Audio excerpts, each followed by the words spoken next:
చేస్తాము, అందరం చేస్తాము. కానీ ఎలా చేస్తే ఎలా రిలాక్సేషన్ అవుతుంది క్లయింట్ అనేది మనకి ఇంపార్టెంట్. ఓకేనా?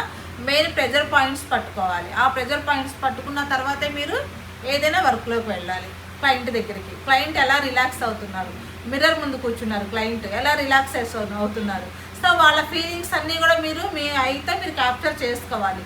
వాళ్ళ ఫీలింగ్స్ని బట్టి ఇక్కడ మీరు స్ట్రోక్స్ చేంజ్ చేసుకుంటూ ఉండాలి.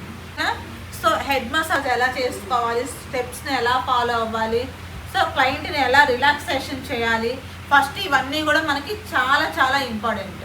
ఓకేనా? ఏదైనా సరే క్లయింట్ సాటిస్ఫై అయితే మళ్ళీ మనకి రిపీటెడ్గా వస్తారు. రిలాక్సేషన్, రిలాక్స్ రిలాక్స్ రిలాక్స్ ఇలా వెళ్ళి మనకి హెడ్ పైకి ఇక్కడ మనకి ఒక ప్రెజర్ పాయింట్ ఉంటుంది. ఈ ప్రెజర్ పాయింట్ని ఇలా ప్రెస్ చేస్తే మనకి వస్తుంది. ఈ నాడు ఎవరికైనా మాడు అంటాం. ఓకేనా? మాడు అంటాం. బర్న్ అయిన బేబీస్కి వస్తుంది. ప్రతి ఒక్క బర్న్ అయిన బేబీకి మనకి ఇక్కడ మాడు అనేది ఉంటుంది. దీన్ని బ్రహ్మరంధ్రం అని కూడా అంటాం. ఓకే?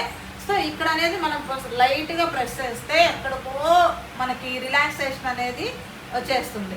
ఇక్కడ మన హెడ్లో నుంచి మన కాలి బొట్టిన వేలు వరకు కూడా నర్వస్ అనేవి కనెక్ట్ అయి ఉంటాయి. ఓకే? ఇవి కనెక్ట్ అయినప్పుడు మనం ఎక్కడ ప్రెస్ చేస్తే బాడీ అంతా కూడా రిలాక్సేషన్ వస్తుంది అనేది మెయిన్ మనకు తెలియాల్సిన పాయింట్.